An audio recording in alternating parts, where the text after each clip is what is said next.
أعوذ بالله من الشيطان الرجيم بسم الله الرحمن الرحيم الحمد لله والصلاة والسلام على رسول الله وعلى آله وصحبه ومن والاه وبعد. All praises due to Allah. May Allah's peace and blessings be upon His Prophet Muhammad sallallahu alayhi wa ala alihi wa sahbihi wa sallam. Inshallah, today in our sisters' halqa, this is of course our weekly Wednesday sisters only halqa at Masjid As-Salam, Houston, Texas.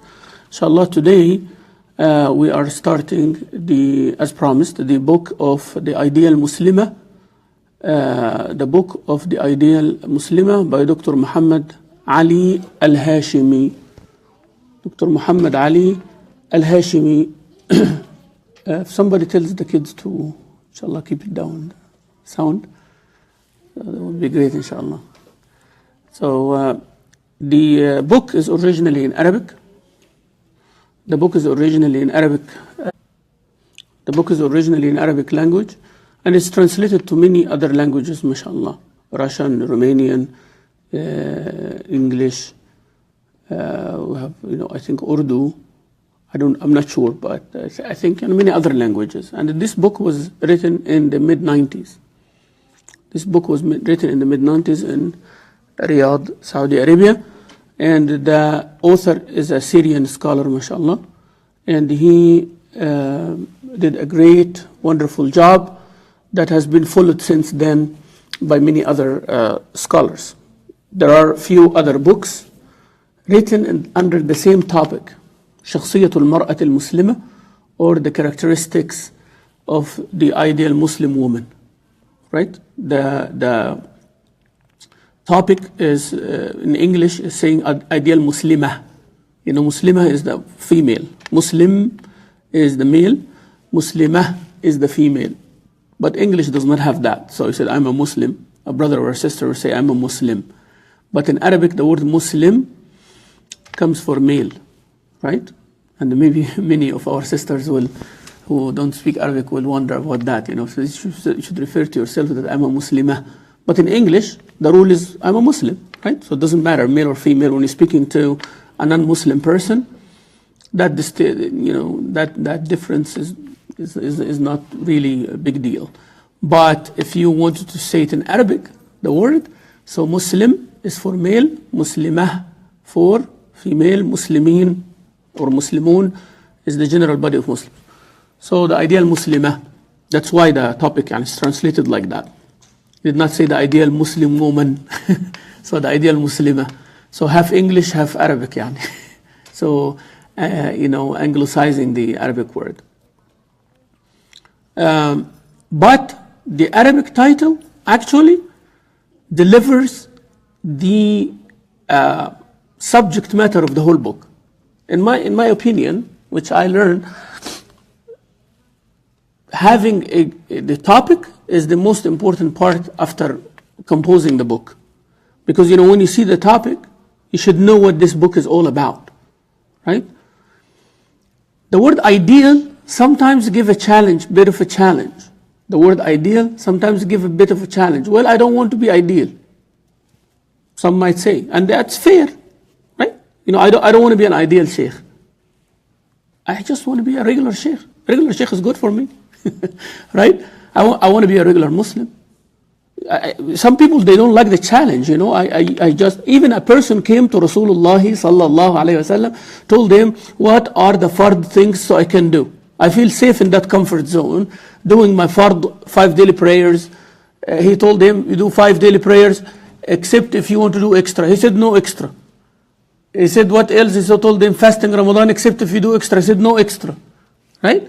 So, at the end, Rasulullah ﷺ said he will succeed if he commit only to the minimum. That one is a dangerous thing, but what I'm trying to say, when you put like how to be an ideal student, in my opinion, maybe I'm wrong, but I'm saying, and inshallah I would like your feedback at the end of the class, as we promised, inshallah it will be an interactive session. But what do you think? Like when I tell you like how to be an ideal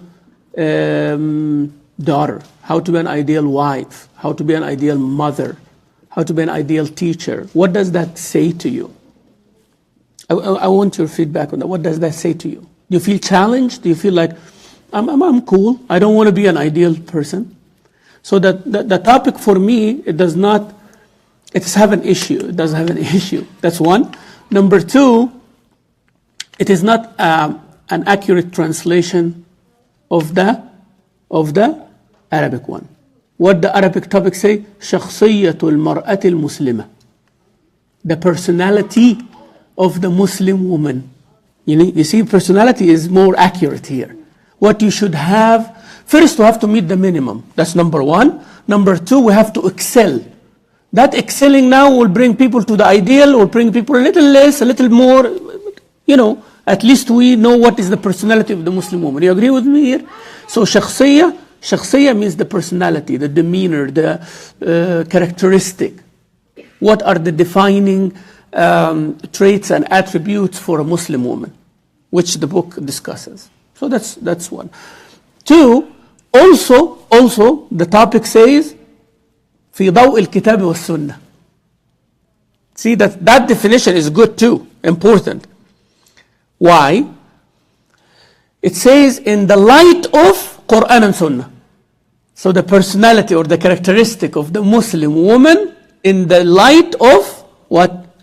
Quran and Sunnah. Why this is important? Why this is important? Because the author is putting his opinion there. But he's telling you here, I am doing my best to tell you what you should be according to the way of Allah and the Sunnah of Rasulullah SAW. So now he excluded all personal opinions. I am a man writing it, or I am an Arab, or I am from the Middle East, or I'm a liberal, or I'm a conservative. He's not saying any of that. He's saying, I'm presenting you with this personality from Quran and Sunnah. You see now Arabic topic is very important. Of course, when you read the English translation, you will know all of that in the preface. And this brings me to my next point, to my sisters here and the sisters watching and everybody who will see this video later, that after you ponder upon or reflect on the topic, you should read all those prefaces and introductions. They are very important because it tells you exactly what the author is going to do, what is the method he follows or she follows in the book, so you'll understand the book properly. You will put your own understanding, plus you will know exactly where this author is coming from. So don't misinterpret things. All right? Inshallah, today we are going to do as much as we can with the first chapter. First, I'm going to tell you the structure of the book and its importance, and we will see the introduction and the preface and all that. And then we will go right into the first chapter. Then we'll discuss, inshallah. We'll give ample time to discuss at the end of this lecture. And then we'll give the assignment, inshallah, for reading for next week, inshallah. Because we agreed on that we are going to study it. It's a study book. It's not just, repeating what is said, but we will relate it to ourselves here. And I am hoping, inshallah, my sisters who are listening to us online, as well as the sisters who are here, I'm hoping by the end of this lecture, we should come with an action plan. I'll repeat this again. We should come with an action plan. People do go to college, do master degrees and PhDs and all of that. Some, they write theses, and some do action plans. Okay? So you write a thesis, this is good. But it's a thesis, it's just like some ideas there.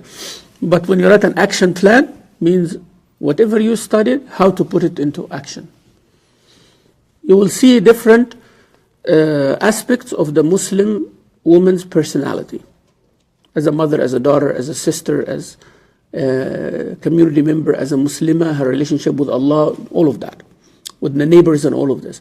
So inshallah, at the end, should come with an action plan with those aspects in mind.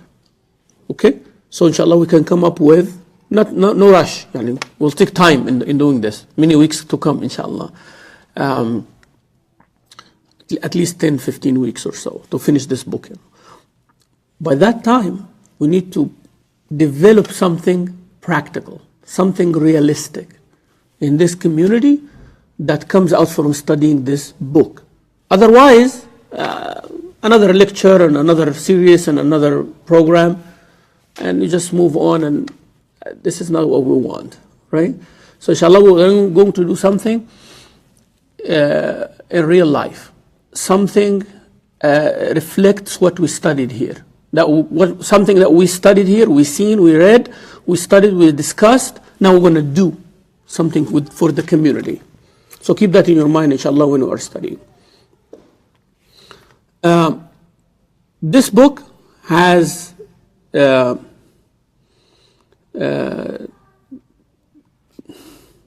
chapters. This book has 10 chapters. First, there is a preface, and this book has many editions, first edition, second edition, all that. But it has 10 chapters. The first chapter, the Muslim, woman and her Rabb, means your relationship with Allah Azza wa Jal. That is the base. Without Aqidah, all the buildings are weak. It's like somebody building a very intricate, beautiful piece of art castle on the sand. There's no foundation. First wave comes, will destroy everything. Right? Short-lived. So first thing is the relationship with Allah. And I have a method to remember things. Remember it as a tree, or remember it as a building. Like if something like that, either as a building or as a tree. Building means 10, that means that 10 stories. Remember that you are getting into a building, 10-story building. What you're going to see in the first story, first level, Aqidah. Second level, Ibadah. Third level, remember it like that. Okay, so you are pressing in the elevator, number 1 is Aqidah, number 2 is this, number 3 is that. That becomes easy for you to remember things. So whenever you have a big format or a big structure like this, so remember it as a building, right?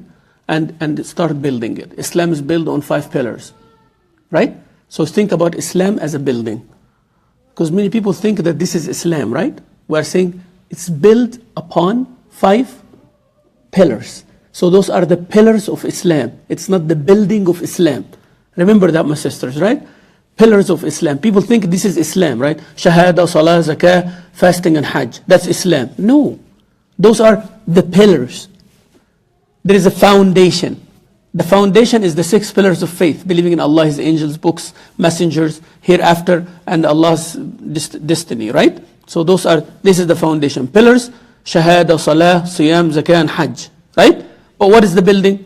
Being good to the parents, spouse and marital relationship, the children with the neighbors, reading Quran, saying the dhikr of Allah, what salah leads to, what zakah leads to, the strong community, the fasting, the poor and the rich, and many other things, right? So that's Islam for you. So Islam is the reflection of these pillars. You got that aspect here? So remember everything as a building or as a tree.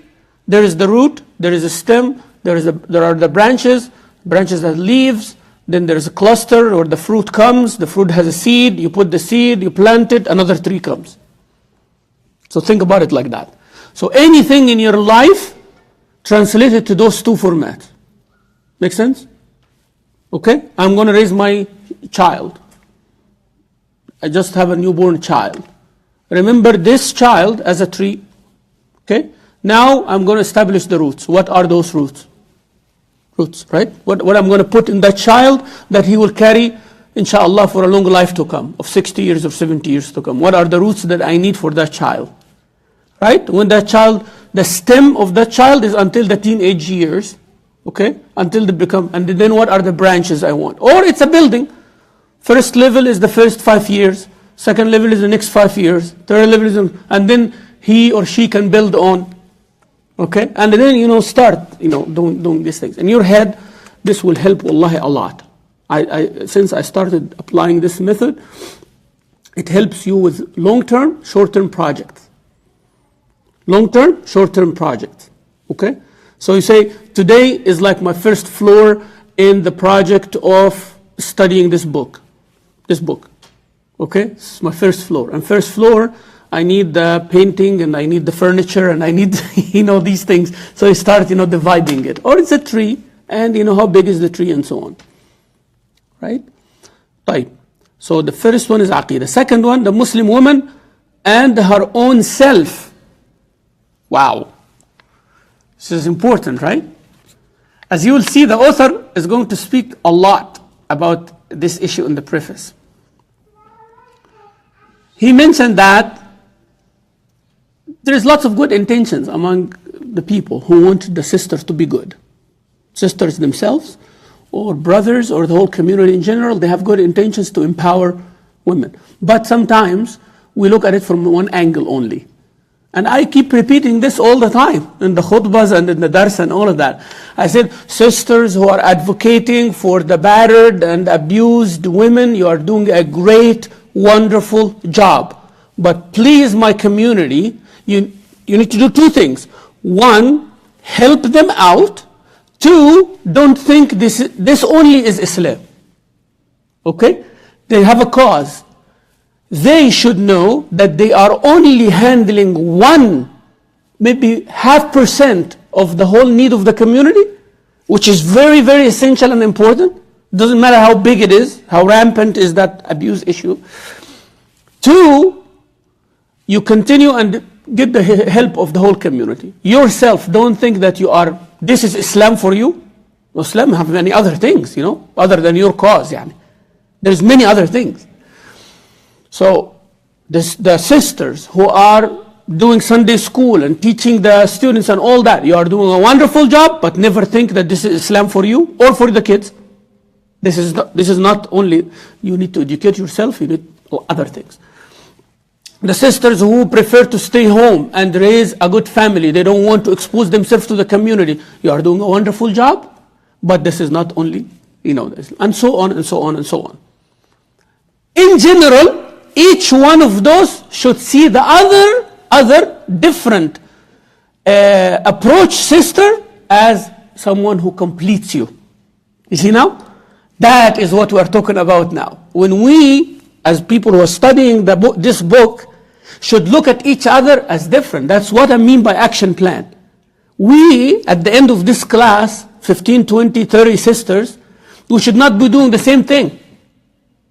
If we come out with 5, 6 groups, each one of them supporting one of those causes, we succeeded. All right?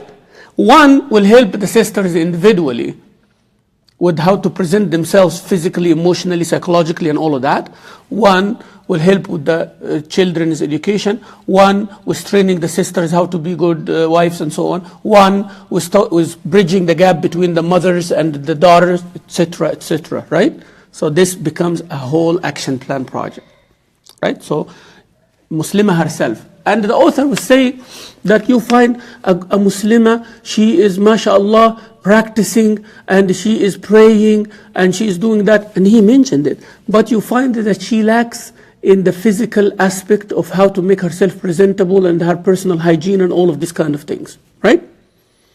Or one who's focusing on this cleanliness and all of that, the physical aspect, but the heart, backbiting and all of these other things lacking into it. We're not going to blame her, but we're trying to fix issues now, right? A sister who is doing both of the above, but she have issues with gender relations. Men, women, mixing this and that, outgoing and all of this.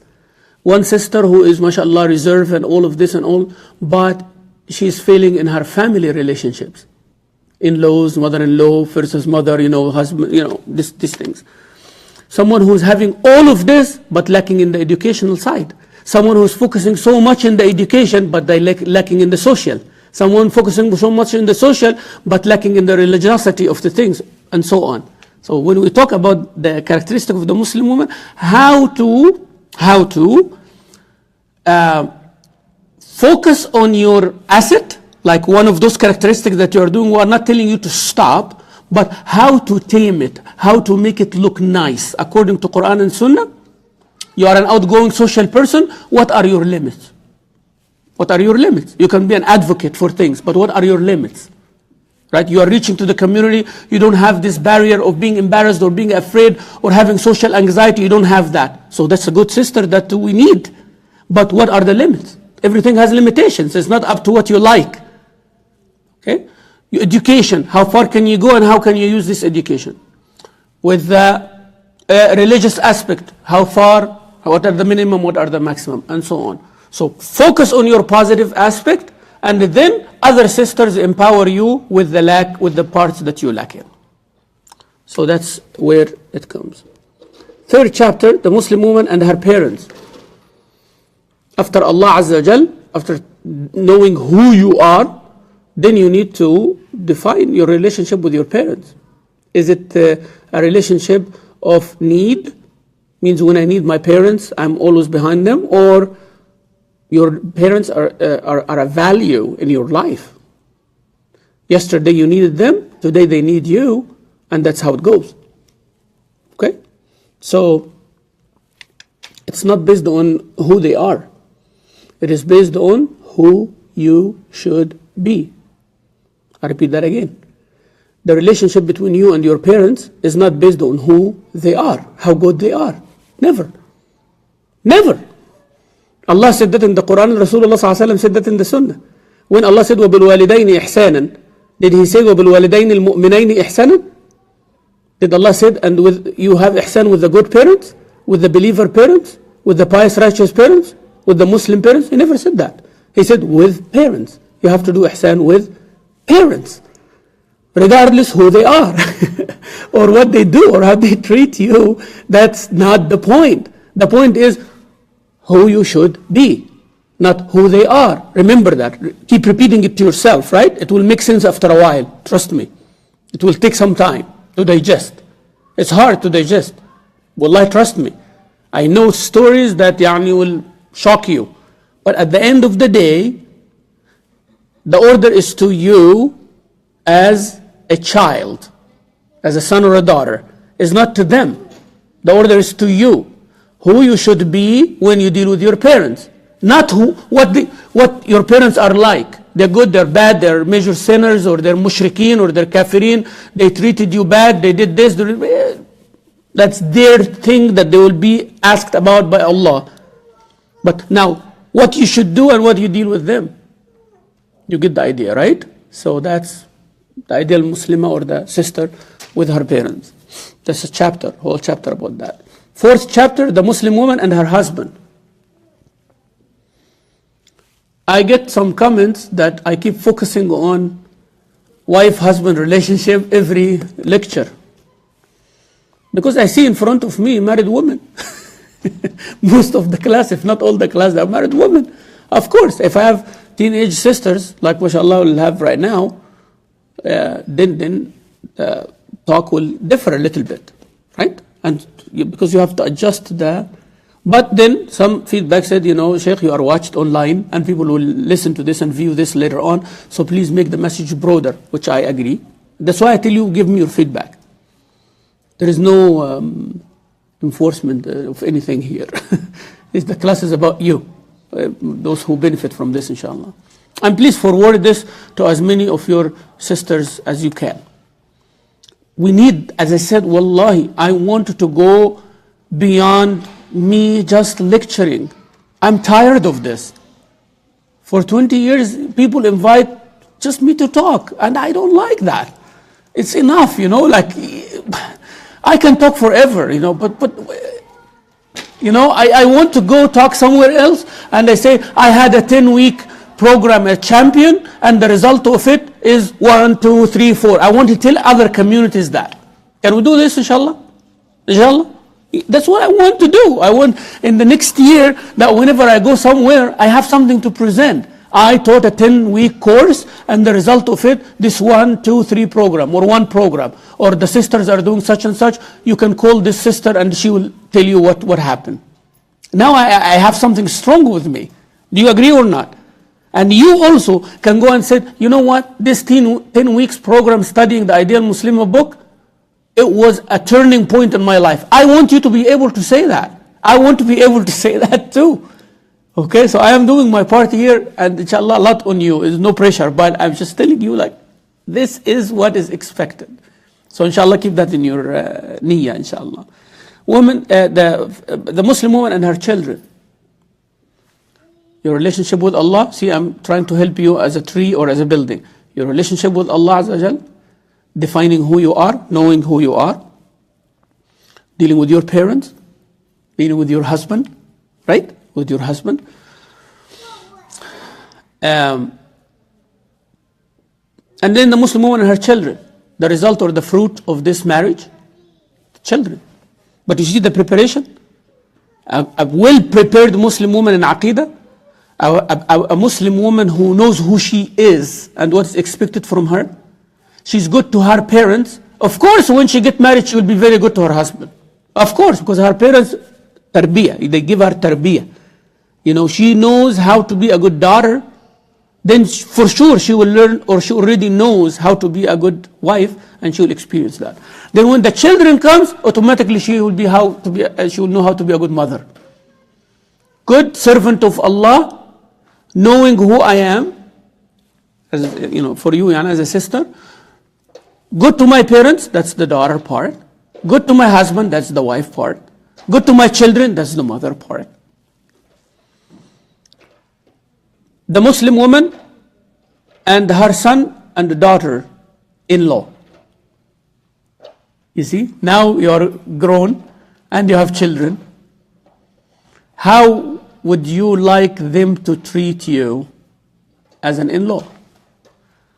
Always remember, the way, inshallah, when we come to that chapter, I know we're going to have lots of fun. When we come to that chapter. Because this is, for me, a very practical chapter. When you are with your parents, they love you, you know, you do mistakes, but your dad and mom, you know, yeah, they're like that. Husband also, that's my husband, you know, you will say that. My kids, those are my kids, piece of me, right? You know, but in-laws, whoo! You know, you come to the real challenge here. That's why one of the Shaykh, I think our brother, mashallah, dear brother, Shaykh Mufti Mink, he said, we want to call them father-in-law and mother-in-law. Instead of father-in-law and mother-in-law, we call them father-in-law, you know, our in-love. It's a good expression. But how to deal with that? So the only way that this will balance is, what would you like to happen to your daughter? What would you like to happen to your son? Then you are going to switch places. The best people who should reflect are the ones who have both, a daughter and a son, who are married. Then you can bring their attention, because sometimes people fail even with that. You'll find that they have double standard all the way. It's very clear like the sun, yani. It's very clear like the sun in the day or the moon in the night of the 15. Yani. Very, very clear. Double standard, right? Oh, my daughter is the queen of the world, right? She needs a husband to take care of her and deal with her like a queen, you know? My daughter is this educated, pretty, gorgeous, and only a husband who will treat her like a jewel is the one who deserves her. Good? But on the other side, when they get a son, when they get a wife for their son, oh, we need the wife who deal with our son as the king. You know, she has to help him and serve us as the parents, and they come to the house and live with us and to do everything and all the chores without complaining. Otherwise, she does not deserve to be our daughter-in-law. Subhanallah, do you want your daughter to be treated like that? What if the other family who had a son also wants your daughter to treat him like a king and serve them and deal with them and all of that? Otherwise, she does not deserve to be his wife. What would you say? No, our daughter is like above every rule. But what about your son? He's also above every rule. You see, that's the, inshallah, we're going to get over that, inshallah Rabbil Alameen. I know this book is going to raise many issues. I like to get people out of their comfort zone. I like people to get me out of my comfort zone. Good comes out of that in a positive way, inshallah. Chapter 7, the Muslim woman and her relatives. Now we go in a bigger circle. Children, husband, parents, in-laws. Now the relatives, the cousins, what are the do's and the don'ts? Relatives, uncles, maternal, paternal, second cousins removed, this and that. So all of these things. Relatives. 8, the Muslim woman and her neighbors. It's not only about your family, your neighbors too. This is the larger society now. How much you know about your neighbors, how much your neighbors know about you, what is the definition of your relationship, do you even know their names? And this is a big deal. I'm telling you, it's a big deal. You live in the subdivision sometimes for 10 years, and I challenge you. Many of us don't know the name of the third neighbor or across from you. John what? Right? What's the name of that family, right? But what is the issue?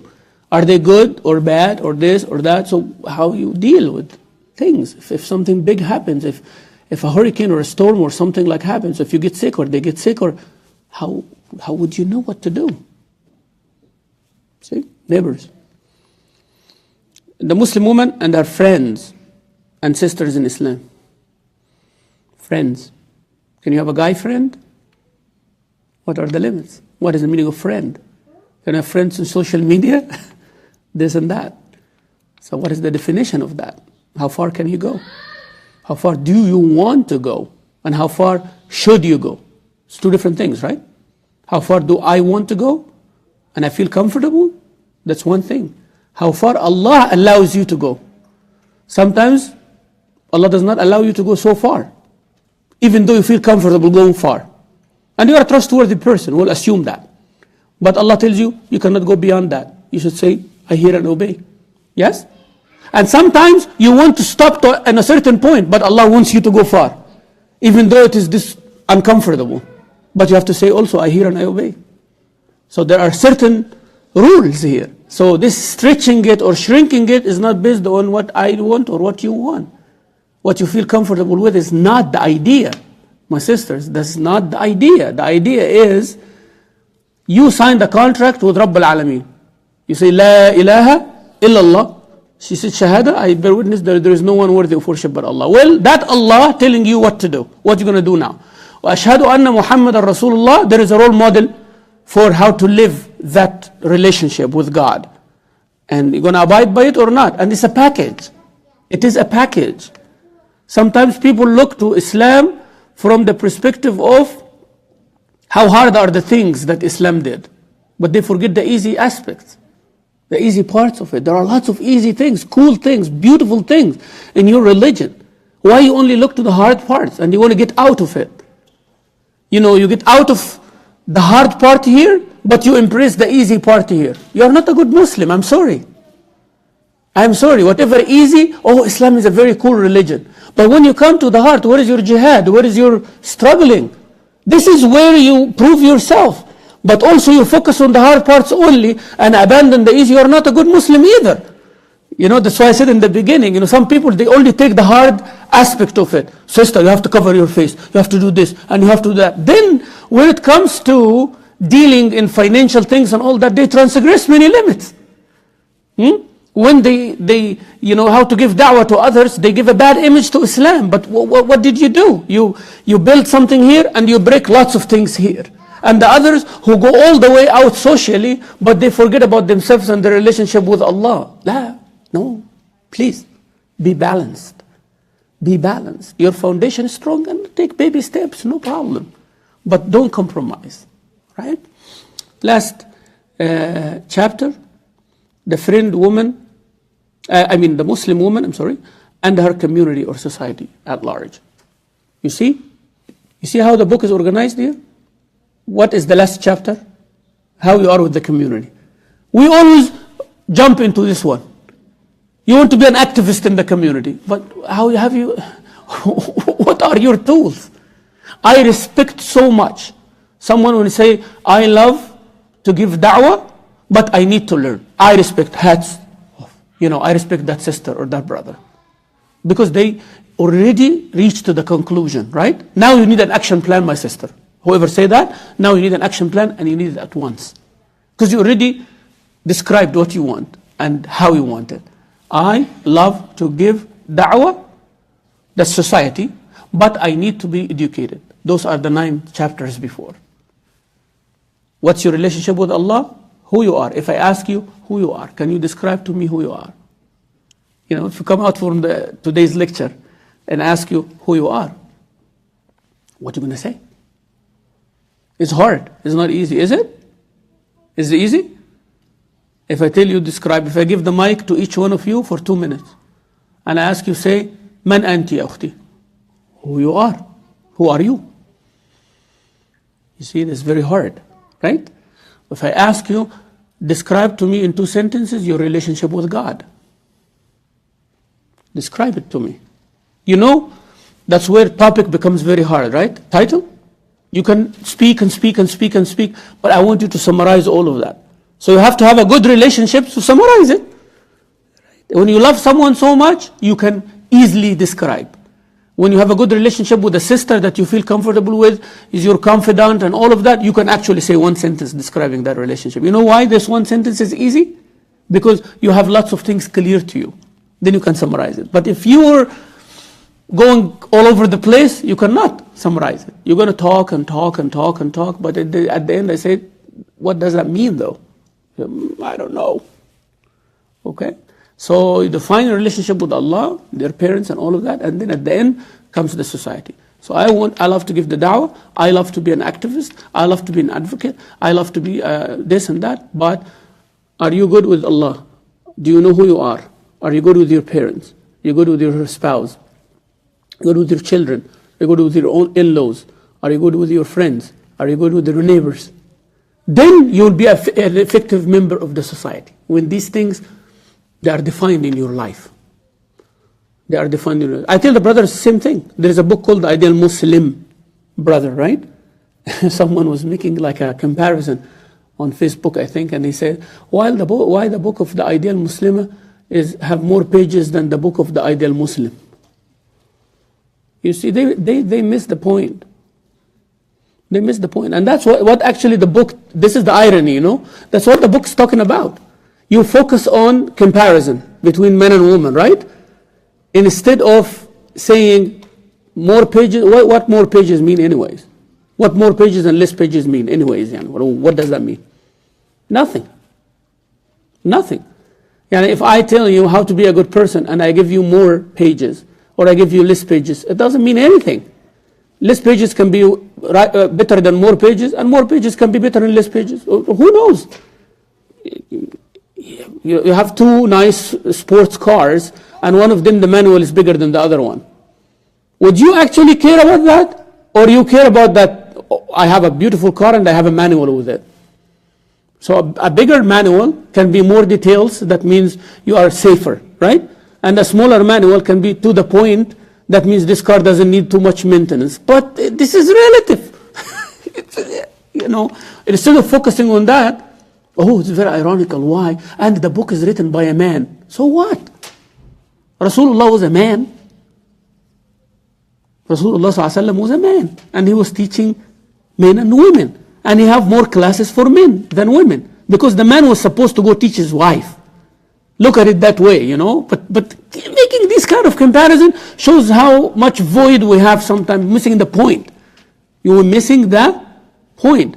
We always look at why women cannot also go pray at the masjid. Ya akhi, go pray at the masjid. Nobody told you don't go pray in the masjid. But if you pray at home, you get the same reward that when I pray at the masjid. So who's a winner here? The woman is a winner. Imagine if the woman has obligatory on her to pray jama'ah like the man. From practical perspective, can you do it? Can you do it? So if we say, all right, equality. Now, hypothetically speaking, fatwa for you, 2017, United States, Houston, all the sisters, you have to pray Jum'ah every week. Ya Allah, Bismillah, equal to the man. Bismillah, you are equal to the man now. We are struggling with the brothers who go pray Jum'ah. Now we're going to struggle with the sisters 10 times, right? I want to be equal to the man, but I want to have the choice. You see? So it's not the idea of practical perspective. The idea of just, I want to be equal. But equal what? Allah gave you equality. You pray at home, you get the reward like Jum'ah. So what do you want? I wish I can have that. I wish I can have that as a man.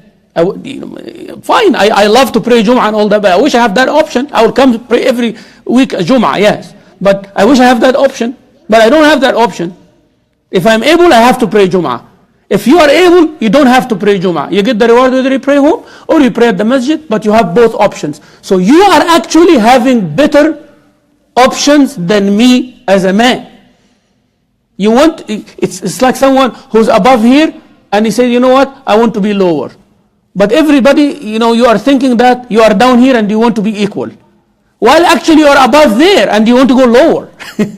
You are above there. You are having the same result like me without the struggle. Right? I have to go to war to defend my country and to defend all this according to Islam, but you don't. You go do Hajj, you get the same reward. So you don't have to go through the hardship I go through, and you get the same reward that I cannot get without the hardship, but you get it without the hardship. Like they say, duh. And then is everybody thinking like you are trying to achieve something while you are actually up there? Why are you trying to go down, sister? Oh, no, I am down, I'm trying to go up. No, you're wrong. You're up there, you're trying to go down. That's like Sayyidina Musa alayhi salam. He's telling his people, Allah send you food from heaven, and you're asking about garlic and onion and, beans from the, la hawla wa la quwwata illa billah. The chicken barbecued in heaven, The food, really, the meat coming barbecued from heaven. Who's the chef who can cook the food for you better than that, And then in the morning they go and they find on the leaves of the tree something like honey from Rabbul Alameen, man was salwa. Said, nah, we are bored of this. We want to suffer. Oh Musa, we want to suffer. I want garlic so my mouth can smell garlic, La hawla wa la quwwata illa billah. So you are up there, but you want to go down, thinking that, no, I'm down here, I want to go up. Yeah.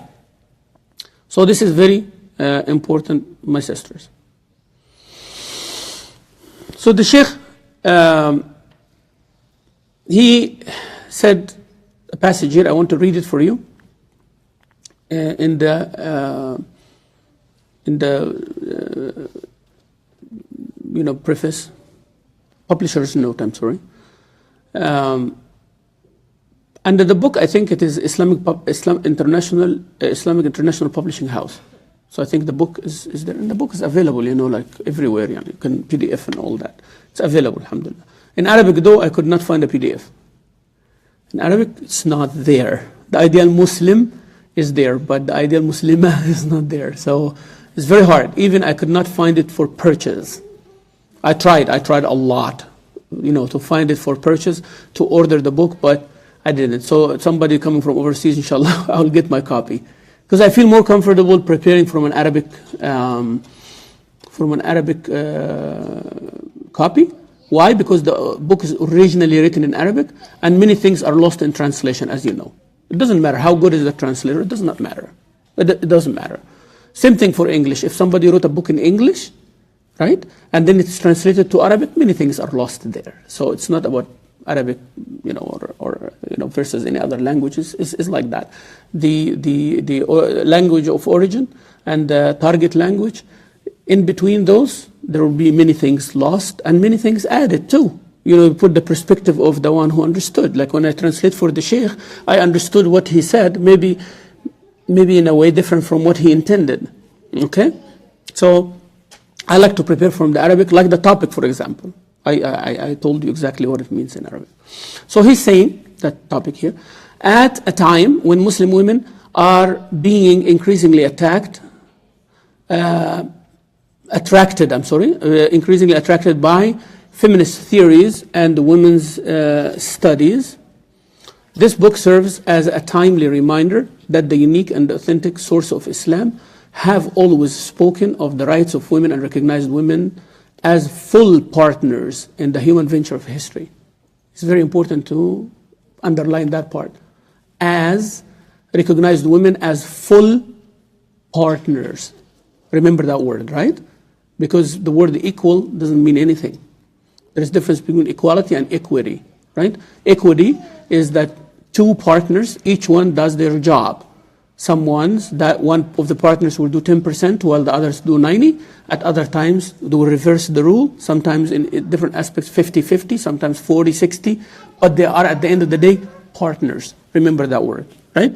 But when you say equal, you're missing the idea now. Because sometimes equal will not serve the purpose. If we are equal in certain, remember that. If we are going in a journey or a trip, two people, if everything equal, they're not going to achieve. At a certain point, somebody's opinion has to go. And somebody's opinion has to be rejected. Someone have to be on top, someone have to be down. And we reverse the rule. That's how human interaction works. Human interaction, right? Because, when we are moving forward, you want to use this gate, and I want to use that gate when we're exiting from here, right? But the option here, both of us has to go from one gate. The order or the instruction is, two people has to go from one gate.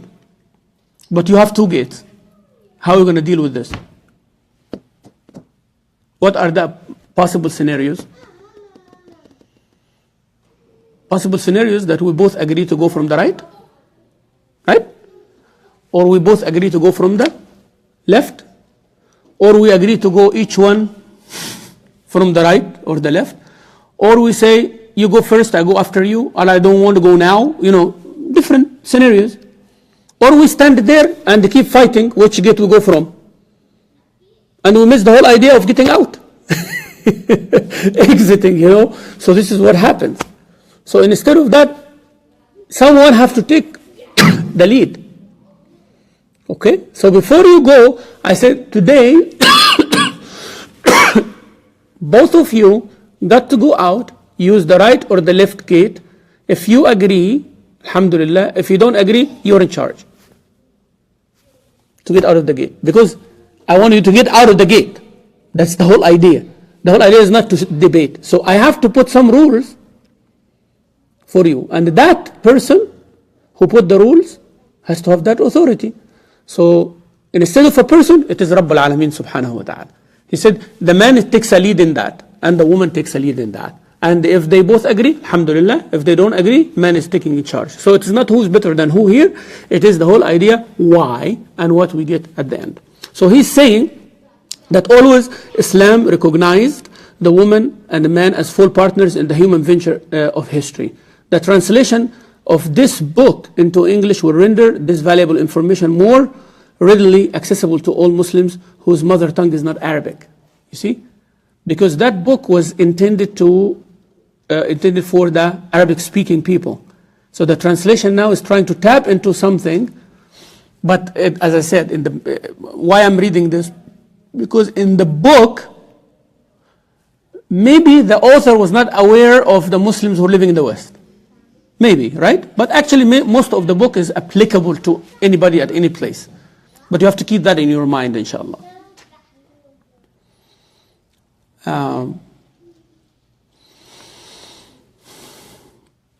Also, is mentioning,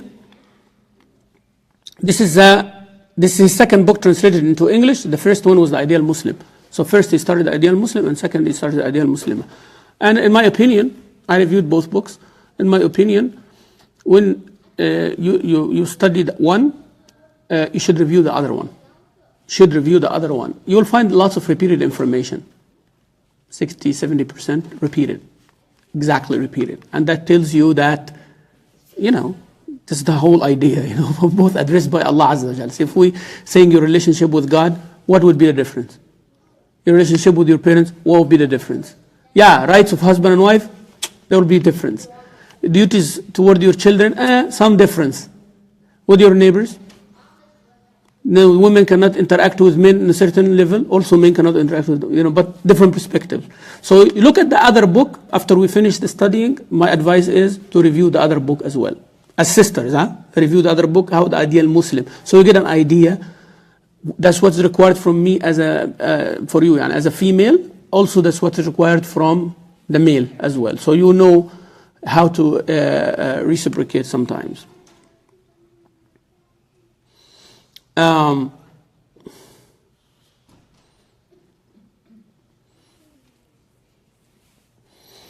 So he is mentioned in his preface that he before writing this book, he pondered a lot on the fact that what would be the characteristic of a Muslim woman and what it should be in accordance to the will of Allah Azza Jal,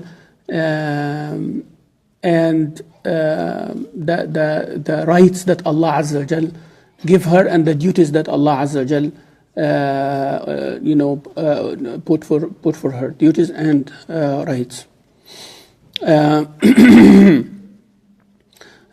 So he said that what actually pushed him to do the book is the inconsistencies that he noticed in the lives of contemporary women.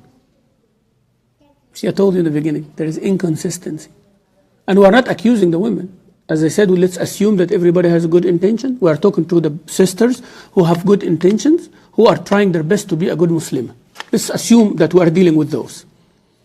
Because if we address those, inshallah, they are going to bring other sisters as well. That's why when you're reading that book, don't feel that you are accused with anything. Feel here that you are empowered, that we're training you so you become better, right? So don't feel accused. You feel accused, subhanAllah, this shaitan will trying to deter you and make you feel insecure and your low self-esteem. This is not the idea, sisters. Okay? If every time somebody give me a feedback, I feel offended, then I'm not going to become a better person, giving the da'wah.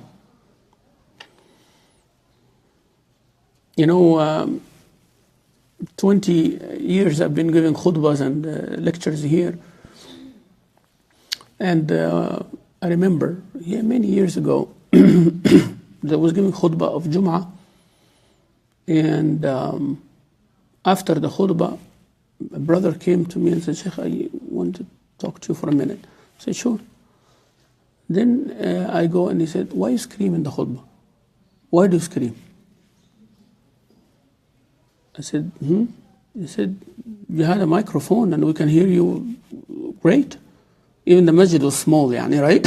It's if you don't use the microphone at all, nobody's out of this hall. Right? So all the people you see are the people who pray. The hall is not even full, Okay, so it's a small musalla masjid and it is like 3 lines. And you have a microphone, so why do you scream? I looked at him and said, inshallah, we'll think about it. He said, try to,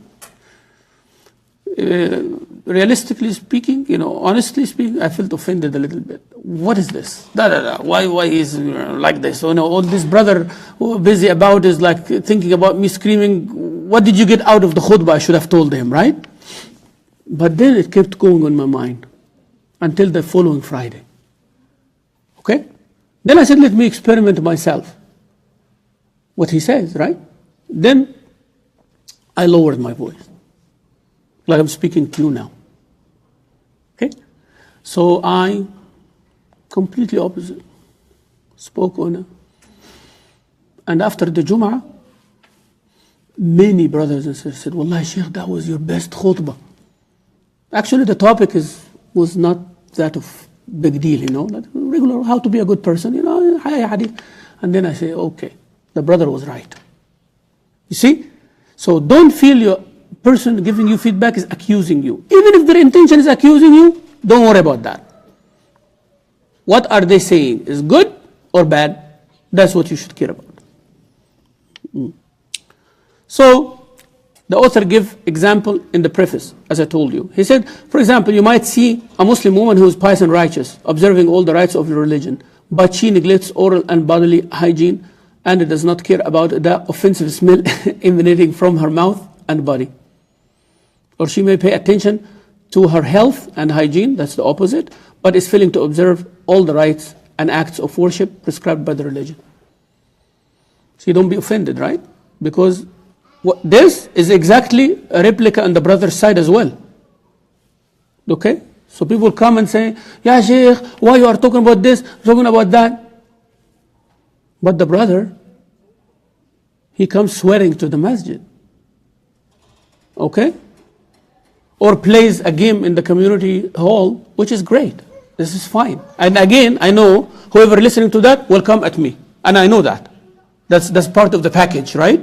And I'm not going to stop. This is me doing it. And I'm continuing doing it. I don't mean any personal things. I don't mean, wallahi, I don't mean a personal person. Some of the brothers even, I don't know their names. I don't remember their names. I know them by face. But you are a good person. And you criticize and you think I'm talking to you personally, but think beyond that. You came and enjoyed a game of whatever, and you are sweating and the sweat is coming all the way on the floor here. Right? And then the Salah time comes and you stand here. There is a brother in your right and a brother in your left. Your sweat came in their clothes. Your sweat smells, right? And all of that. So what good did you do? You took care of your health and I'm doing this, it is better than, you can give me a list, right? But what is that negative thing? Right? So you can solve that? Yes, you can. You can solve it. You can solve it. You know, in your car, you should have this kit, right? That kit has a qameez, that I'm talking about the brothers, a qameez, right? That, have another set of, under, shirt or something. Take a shower at the masjid. Stop the game 15-20 minutes before the salah. Take a shower at the masjid. Put your qameez. Come and pray. And alhamdulillah, when you go home, take a major shower or whatever. It's easy to do. It's easy to do. If you come do it once a week, why you have to abandon one thing on the other? Why you have to play until the iqamah time comes? Why do you have to do that? Where is the balance? And then you say, Ya akhi, Shaykh, it is better at least they come to the masjid. Do you want them to stop in the masjid? Okay, now the guilt trip. Take me there now, right? So I am responsible now. Either I shut up as a Shaykh, so these brothers continue coming, or I speak and this brother will not come, and you, Shaykh, did it. Same thing goes for the sisters, right? Come on now, let's grow up, please. And I'm telling you, I am telling you for a fact, this, I will have comments today. See, after I said, I'll have comments today, will come to my office. Shaykh, you offended many brothers in the masjid. Okay, all right, cool. Alhamdulillah. So he's saying sometimes this happens. So sometimes take care of the hygiene, but abandon the spirituality. Sometimes take care of spirituality and abandon the hygiene. Also, he said, or she may be performing all the acts of worship required, but she does not have a proper understanding of the holistic Islamic view of life and humanity. Sometimes like that. You find a revert sister coming into the masjid, and the old aunties or the older Muslims and all of that, the sister does not know how to pray, and everyone's, oh, Allahu Akbar, attack the sister like, she is easy. Easy, subhanallah, easy. This is a child. This new Muslim sister is like a baby, like a child. See children running around and we kind of give them like that distance. This is some baby. They accepted Islam a year, 2, 3, 4, still. Wallahi, some sisters 5, 6 years and they don't know how to do salah properly. Whose mistake is this? Us. Collectively. Us. Collectively. Because we criticize, but we do not help. A brother accepted Islam last week.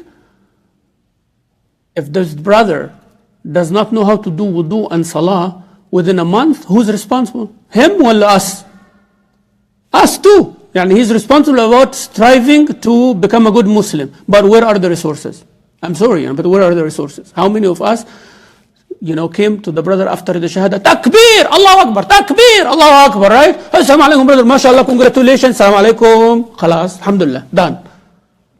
So how many brothers said, okay, let me teach you wudu, brother. Would you come please 2-3 nights? Inshallah, we'll make sure that you does the wudu right. Allah will reward you every single time that brother or sister make the wudu for the rest of their life. Can you imagine that reward? Would you please imagine that reward? Imagine it in your head. That one person, all the wudu she will do for the sister, all the wudu she will be doing 5 times a day for the rest of her life, you get a carbon copy of it. And of the salah also, because their salah will not be valid without that wudu. You taught a sister how to make ghusl or how to make wudu. Every time she is doing that act, you will be rewarded. Maybe your own act is not rewarded, but you will be rewarded for sure for her own act. Instead of criticizing, teach one good thing. One good thing. And please give them some area of making mistake. Just make them love the deed. Wallah, they are pure, they are good. It's enough that they lived the Jahiliyyah life and now they are changing 180 degrees. They are not raised in an environment like me and you. It's a big deal. So, yeah, he's saying that might be like that. Or, and this is a big one now, or she may be religious, but she does not have control of her tongue in gathering and refrain from gossip and slander. So sometimes we don't make the connection between that. Again, everything we say to the sisters might be for the brothers. Actually, it is for brothers as well. Religious, mashallah, good and all of that. But then, you finish the whole thing in the masjid and outside there, 5 minutes, destroy everything. You don't pay attention, do you? Well, sometimes you don't pay attention, right? Oh, big lecture, mashallah, all of that. Yeah, that speaker is like, la, la, la, la. You destroyed everything. You destroyed everything you just did for the past couple of hours. MashaAllah, from Maghrib until midnight, you are here for Ramadan. Okay? All of that. And then, boom. Okay? You want me to give you a big one? All right. And Ramadan. I know it's a very good time for sisters not to cook for 1 month. So they come for the masjid, and that's okay. In itself is not a hard thing. Actually, in my opinion, we collectively as a community should make a conscious effort to give sisters a break in the month of Ramadan from cooking. Here you go. See my perspective now? I want to make this as a rule. Brothers, don't expect your wives to cook. Let's sponsor food. So this becomes a conscious effort. So I'm not against that. But if this turns to, I see sisters who do not pray Maghrib, because they want to be in the first in the line so they can get as much food as they can, and take it home, and they don't care about Salah. Then that's not acceptable. All right? Or sisters over there, they hiding the food that they are serving to others. That's not acceptable either. Or brothers there, they come after Maghrib and they leave before Isha. And I saw all, by the way. That's not acceptable. I'm sorry. You are not helping yourself here.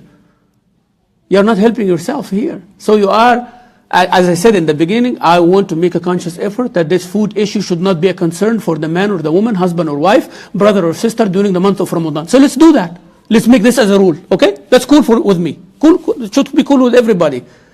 But don't turn it to become like this, because now you are compromising your deen, you are compromising your ibadah, and you are transgressing others. See? So what is the point now? No, should stay at your home and cook for your husband. That's much better. Please, relieve the community from this problem. Because you lose and others are transgressed, and we come Ramadan with our hearts here heavy. Some sisters complain, some brothers complain. So you created some issues. People are not focused in their ibadah anymore. Just for food, subhanallah, for a plate. What? You are saving $10-15 every day? At the end of the month, what did you do? Save $500 and you lose your deen, you lose your ibadah and make others lose because of that kind of behavior? Come on now. Yeah. I know it is hard. This lecture is something. Yeah. Or she may be religious and knowledgeable, but she does not treat her neighbors and friends properly. Or she may treat female strangers well, but she is failing to give her parents the love and respect that they deserve. I get this complaint, not all the time, but lots of times. Shaykh, this brother is Hafiz, but he is not treating with his parents properly. Shaykh, this sister is so good with her husband, but she feels ashamed being with her parents or her parents are around. I had a complaint one time. that somebody come to me and he cries at the office. We have a Hafiz son and a good daughter, whom they go and is socially, mashallah, presentable and respect elders and all of that. But the son does not want anything to do with his father, and the daughter is ashamed from her father in public because he has some mental issue or psychological issue. And they did not know about it, and they thought that the father is intentionally trying to embarrass them, talk to them in public like this. But they never thought that, let's check. And when they checked, they found that the father is struggling. He's struggling. And he needs help. He needs medication and he needs help. You see what I'm saying here? Even if the father does not, even if this is his intentional behavior, instead of severely dealing with it like that, there is a way, there is a community to help and support you. You should ask, how should I deal with such a father or such a parent? Yeah. You can be cool with others, but not cool with your friends. I'm sorry to say, shame on you, if this is the behavior of a brother or a sister. There is an elder person in the community, you respect them and say, oh, uncle, auntie, mashallah, alhamdulillah, please, make dua for me, and they'll smile and all of that, and then you move. But when you go home, your father and your mother, yes, dad, what do you want? Assalamu alaikum. What's that? What's that? Subhanallah. So now, two mistakes. The one who needs your kindness, you didn't give. And the ones you are not obligated to be kind, you give extra, ihsan yani. You have ihsan to a stranger, and you don't bare minimum treatment, you don't have bare minimum treatment to your parents. What is this? Yeah.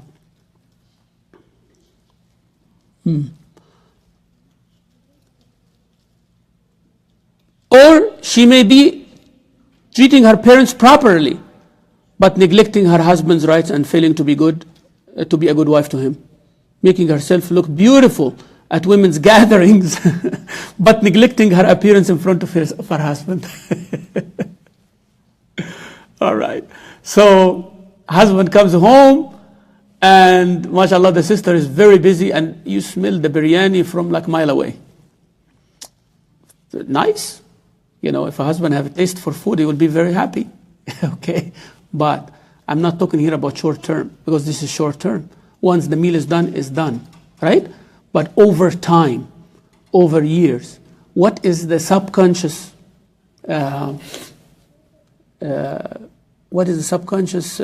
impression the husband gets? My wife is so good in preparing meals, but it's not so good in preparing herself. We're not talking about any sexual thing here. We're just talking about how you make others comfortable, right? There are some women who over-exaggerate in this. Okay? Over-exaggerate in that. No, it doesn't take much to look good. It doesn't. It does not take much to look good. As I told you about the brother playing a game, it only takes 10-15 minutes from your game to prepare yourself for salah, right? So the sisters, you can do all of this, but make your alarm clock, like you make the alarm for the food in the oven, or 400 degrees for 15 minutes, and then it rings. Make sure your husband, tell me please before you come, 30-45 minutes, hon, so I know exactly what to do, right? And before he comes, mashallah, you done the meal, everything smells good, run and prepare yourself and wear nice thing, and when he comes, mashallah, he finds someone, and you're doing it for the sake of Allah, the Lord first, for who you are, and then for treating your husband, as the chapters go, right? First, for the sake of Allah, I'm doing this. Right? Number two, I am doing this because I am a good Muslim woman. I need to be presentable. And this is my husband. For the sake of Allah, I need to do this so he can reciprocate by doing his rights as a husband as well. So he feels comfortable.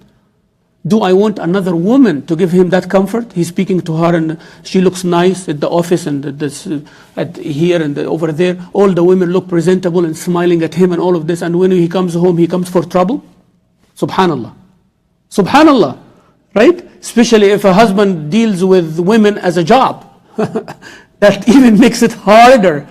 He is not looking forward to go see his wife. Actually, it becomes negative.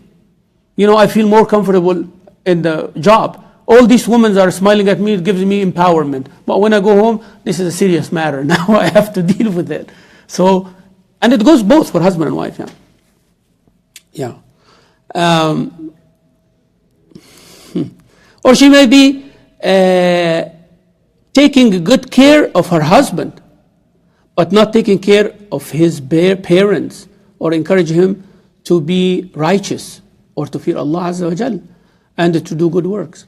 That the woman play a role on her husband's piety and righteousness? Absolutely, a big one. A big one. You know, you might succeed in making your husband love you and depend on you psychologically and emotionally. By the way, this is easy for a woman, by the way. But subhanallah, sometimes you are not a support to your husband spiritually. Okay? So the wife is doing all of these things, but in the morning she does not encourage him to go pray Fajr at the masjid. You should be that support, sisters. Wallahi, you should be that support. Assalamu alaikum. Are you going to pray Jum'ah, inshallah? You know he's at work, right? You're going to pray Jum'ah. Which masjid are you going to? You see? And then after the Jum'ah, I can't wait until you come home and tell me everything about what you heard in the Jum'ah today. You see, this makes a difference. And nicely, you do it nicely. Don't make him feel that he's like a child and you're going to test him. Don't make him feel that either, right? But yeah, because it's very important. It's very important. You know, the worst thing that the husbands feel that his wife is like treating him like as if he's a child and she's his mother. Did you do this? Did you do that? No, with love, right? You know, make him feel you are the leader of the family, you are the this, and subhanallah, you know, Allah give us a gift that you are our caretaker and all of this and all of that. I love you so much. You know, this kind of encouragement, and then ask, like, I need this from you. It's not like you need to pray Fajr in the morning. You need to go for Jum'ah. That's an approach, right? But I would need you to go pray Jum'ah because I depend on you to tell me what you learned. You see that? Different approach, but the result is the same. Okay? It's very important. Very, very important. And you share this lecture also. You know, subhanallah, today we learned 1, 2, 3 points, and the Shaykh told us about the tree, about the building and all of that. And you know, there is another book, Ideal Muslim. So how about you read this book and I read that book and let's compare. Something like that. Right? Husband, wife. Husband, you read this book and I read that. Oh, the chapter is the same. You know, look at this. It's a good thing. Good exercise for you, inshallah. Yeah. She may respect the rights of her husband, but she is neglecting her children and failing to bring them up properly. Teach them, direct their spiritual, physical, and mental development. Sometimes the mother is doing all of this, but she is abandoning her husband. Sometimes she is taking care of her husband, but abandoning the children. So the Shaykh here, the author, is trying to tell you that we try to strive in one side, but we abandon other sides. So this is a 360 perspective here.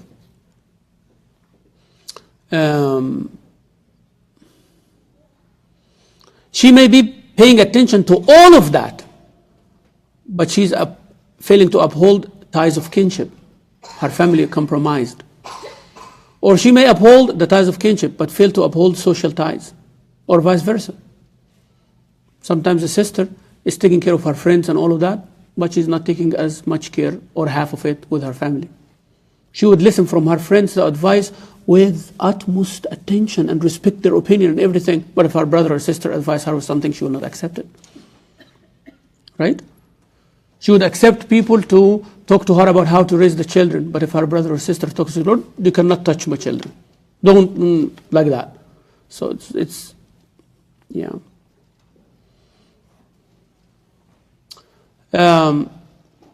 But fail to uphold social ties, focusing only on her private affairs with no concern for Muslim men and women in general. Or she may be concerned with both her own and society affairs, but she is not taking care of her own intellectual growth by continually reading and seeking to increase her knowledge. How many of you sisters, and I'm not expecting an answer from you, but how many of you have dedicated 1-2 hours a week just for your private reading? You know? You know, the person here in America is supposed to read, they say, you know, he's supposed to be reading at least 1 book a month. At least. This is the bare minimum. 1 book a month. You know, my children, sometimes I look and I find my girls like having this thick of a book. You know what I'm talking about, you know, if you were born and raised in, what thick of a book. And I said, whose book is this? And then, you know, my 11 or 13-year-old says, it's mine. You know, I said, when are you going to read this? I said, Baba, I already read it.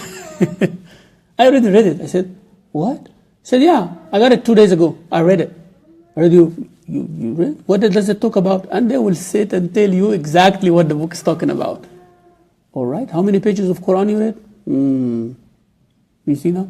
So we are able to read, but please make private reading. That's good. Private reading is good, and diversify your reading.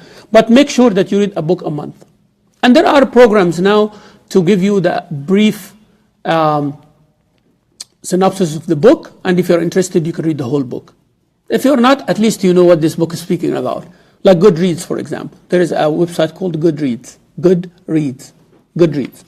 So go Goodreads, create an account, and then you say what you want, and then you know they suggest books for you, or you can search the book that you want, and every month you can read. Some books there, they give you the summary of the book, and if you are interested to read the whole book, you just click on it. If it is available PDF, you take it. If it's not available, you can buy it, and so on and so forth. All right? And there are other services that give you book summaries. Book summaries. If you Google book summaries, then you will find some services free, some services with prescription. And you say that what you're interested in, sports, economic, politics, religion, and all that, and they will suggest books for you. They will send you a 2-page summary of the book. So this way. So there is no excuse. What I'm trying to say, there is no excuse, right? So at least read one book a month. At least read one book a month of interest. Start with books of interest that you enjoy reading and go from there. Go from there. If you like sisters about home decoration and all of that, read in this. You learn how to make your house look beautiful and clean. And from that, branch off to cleanliness in Islam, right? The importance of being presentable. The importance of making your home feel Islamic. Branch off from there. So branch off from the subject of your interest to the subjects of the religious behavior.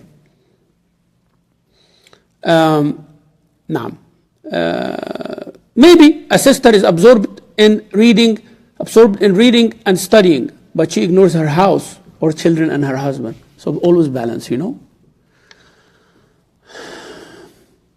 Those are contradictions, and you see them, and the Shaykh said, this is strange sometimes because you see those contradictions more among the educated class of sisters, not among those who are not well educated. No, actually among those who are well educated, you will find this abandonment.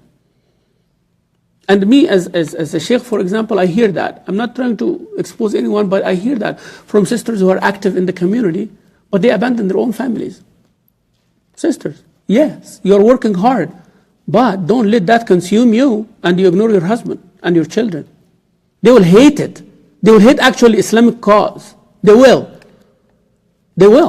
I was there one time myself, and I had to give myself a break. You have to put the break, because community service will never end. It will consume you, or will it eat you, will chew you alive, and then will spit you, and nobody's going to help you when you get sick or when you lose your family.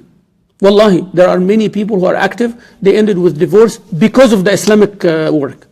You see, that's a harsh statement, right? Why? Because they did not balance it. They did not know how to put the brakes on. All right? So sometimes you have to say, you know what, this is my family time. You know what, this is my personal time.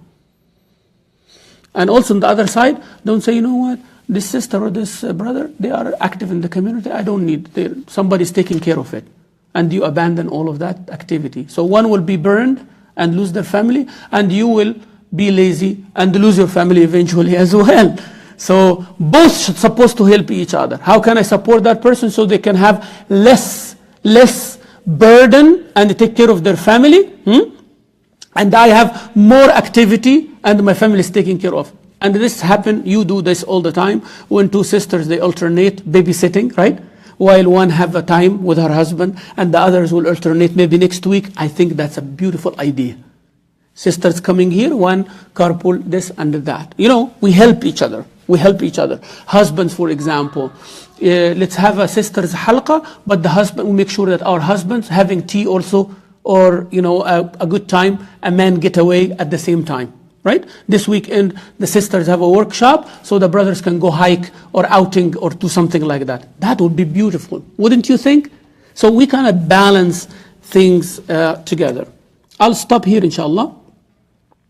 And as I said, I wanted to get into chapter 1, but I got so excited to give you an idea of the whole book. So what I did today is basically discussing the whole book in brief. Summary, before I open it for your input, inshallah, for the next half hour.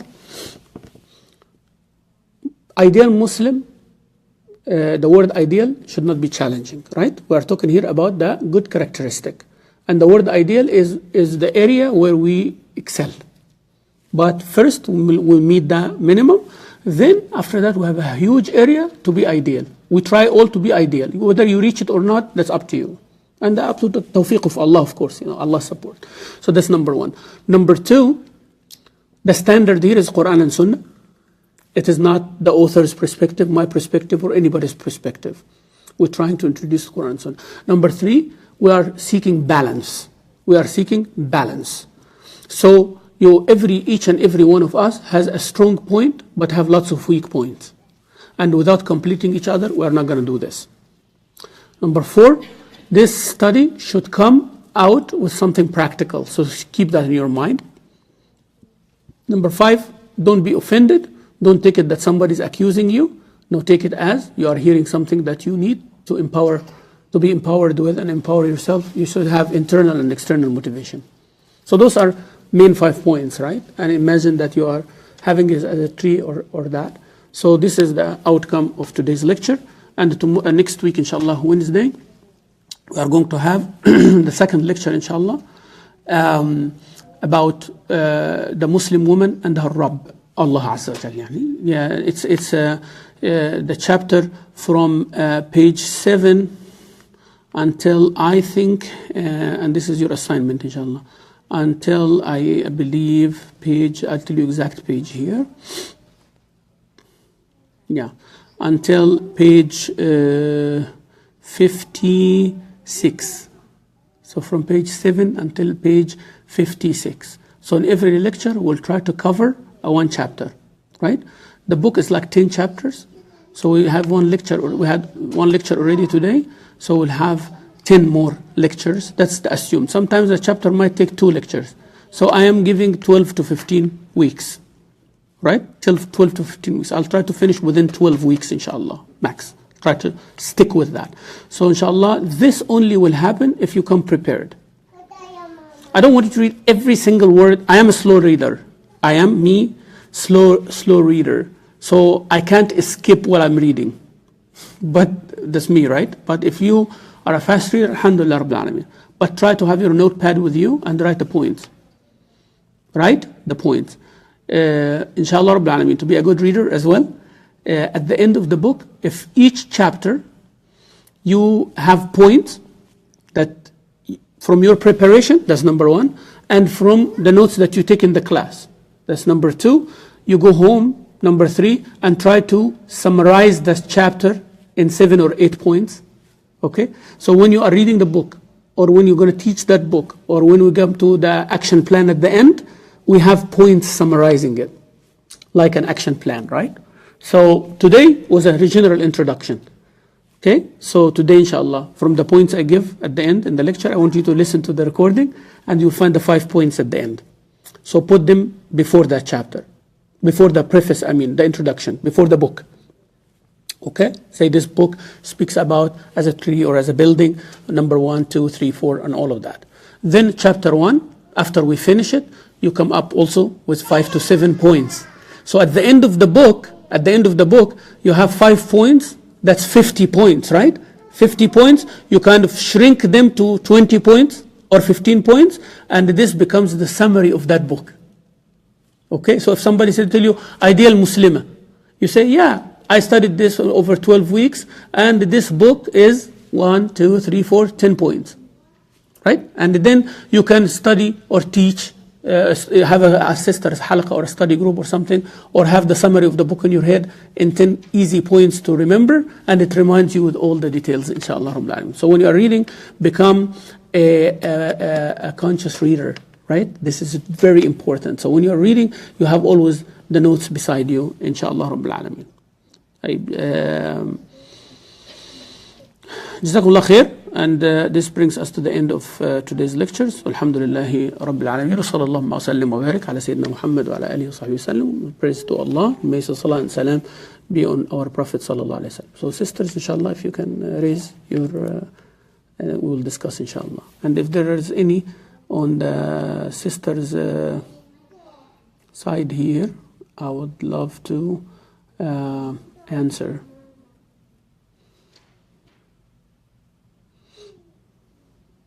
Yeah, I don't know how to look at the things in the...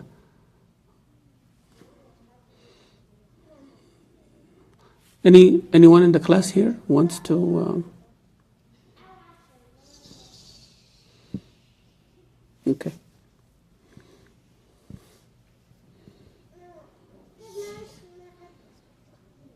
So does anybody have the... Masjid As-Salam Facebook page? Does anybody have Masjid As-Salam Facebook page? Huh? If you have it, open it, inshallah. And if you have questions, please address them to me. If any of the sisters or brothers watching, they have it, please address them to me so I can, because I cannot access while I'm broadcasting, yani, and I don't want to be distracted. But go ahead, sister. Raise your hand, yeah. How do you know if someone is possessed by a jinn? Like, what are the signs? Okay, how do I know if someone is possessed by jinn? How do I know? All right. Briefly, there is lots of superstition and lots of fake ways of handling this subject, right? So be careful. First thing, if you are going to seek help of somebody, which my advice is to do so, after what I'm going to tell you. But when you do, choose a person whom you are sure about their piety and righteousness, and ask about them and make your research about them before you go to anybody, right? You don't go to a person who is known that they're not knowledgeable, they're not pious, they're not righteous, they touch women, and they do these kind of things. So if somebody say that I will do ruqya for you, but they end up touching you or putting their hand on their head, you know that they're fake, they're no good, all right? So I want you to know these things, because this happens, okay? How do you know that a person possessed by jinn? There is no way to know on your own. So we read the ruqya. There are certain ayat, verses of Quran, and the sunnah of Rasulullah sallallahu alaihi wasallam. So there are three possibilities that this person have evil eye, ayn, and Rasulullah sallallahu alaihi wasallam said al-ayn haq. That somebody give you an evil eye, did not say mashallah, or you did something, and then you feel lethargic, you feel bad, you feel like groggy, you don't feel good, right? It's unlike your own. It might be because of that evil eye. Number two, it might be a jinn who is touching protected because you are not doing your job, right? And that's why sometimes you will feel when you are sleeping, once you sleep, like somebody's choking you or somebody's like, preventing you from saying zikr or something like that. That is a jinn, yani, but they find a weakness. Number three, somebody is doing magic. Or something like that, which is the worst case scenario that causes one jinn to possess you. And this is very rare, by the way. Some people think this is very common, but actually the last one is very rare, that the jinn is possessed. Now, how do I know? When you start reading that ruqya, few things happen. The person started crying, or they sleep, or they feel like awful or headache or anything like that, right?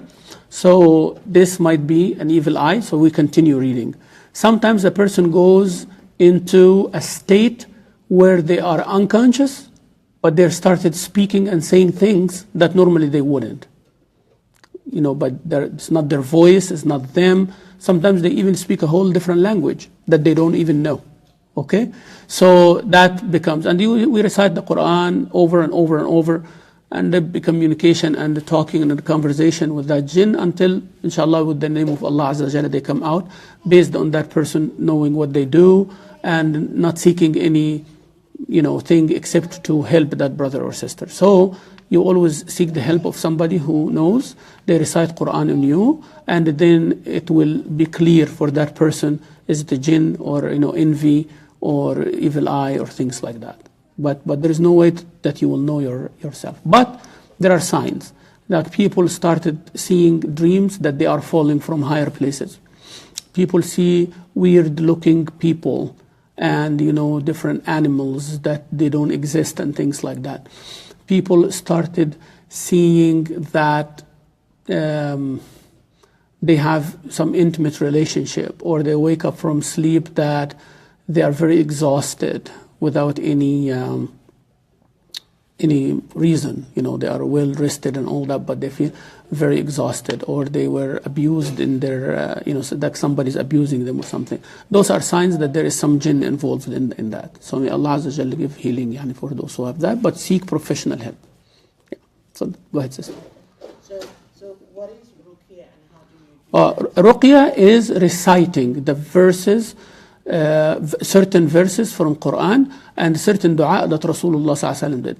So the word ruqya means the verses of protection, ruqya. So you read Surah Al-Fatiha, you read Ayat Al-Kursi, the first 5 ayahs of Baqarah. There are certain ayat called ruqya, and if you search them, it's called ruqya shar'iyya, or the Islamic ruqya. And you will find these ayat, and there is English transliteration. You'll also find them in the Fortress of the Muslim book. There is a book, small book called Fortress of the Muslim. Fortress of the Muslim. And there is an app for it on the Google Play and the iOS. So you'll find it's called Fortress of the Muslim by Shaykh Qahtani. Shaykh Qahtani. And the book is called The Fortress of the Muslim, Dua and Ruqya from the book and the Quran and the Sunnah. So you find the Ruqya there, and he tells you the ayat that you recite, what you recite 1 time, 3 times, 7 times, all from the Sunnah of Rasulullah sallallahu alaihi wasallam. And Ruqya is recognized. Rasulullah himself, he used to give Ruqya to his grandchildren, and Rasulullah sallallahu alaihi wasallam had the Ruqya by Jibril alayhi salam and Mikael alayhi salam, the 2 angels, and he advised everybody, whoever does ruqya and your brother or sister needs it, so help them out. So this is, it's a ruqya means you recite, like I recite Quran while you are sitting there, and if you believe in it, and I believe in Allah Azza wa Jalla, you have believed in Allah, it will start affecting you until whatever evil, whatever negative comes out from you, and inshallah you become better. That is the ruqya. Yes, sister? تفضل. نعم. Yeah, but someone can have to tell me if there is any question. If there is any question, please tell me, inshallah. So can I ask a follow-up question? Good. So, with reciting the Quran itself all the time, would that be beneficial for one to evil? Yes. Actually, a person can do ruqya for themselves. Yes. That's why I'm telling you, recite Surah Al-Fatiha, chapter number 1. Recite Ayat Al-Kursi, 255 of chapter number 2. Recite قل هو الله أحد, قل أعوذ برب الفلق, قل أعوذ برب الناس, قل 112, 113, 114. Try to do this 7 times on a daily basis. If you can do it in the morning and at night, you will be wonderful. If you want to have a cup of water and recite all of that, and then do like this, and then drink it, or bathe with it, like have a bigger amount. Don't put it in the bathtub and then sit on it. Don't do that. So just put it in a container and then bathe with it, like put it over your head while your head tilted back, and let it fall on your body. Inshallah, this will be an external protection. You drink it, it will be a internal protection. You can do that for yourself, inshallah. Avoid doing that when you are in your period. Ask your husband if he is a regular musalli and a good person, do it, or ask someone who's pious and righteous in the community to do it for you. But it's best to do it yourself. The best ruqya is the one that the Muslim does for himself or herself. If you can't, then ask professional help from someone, but don't feel that some people are closer to Allah than you. Don't believe like that. So this is Allah Azza wa Jal fadl, He gives it to whomever He wishes. Yes. تفضلي. My comment is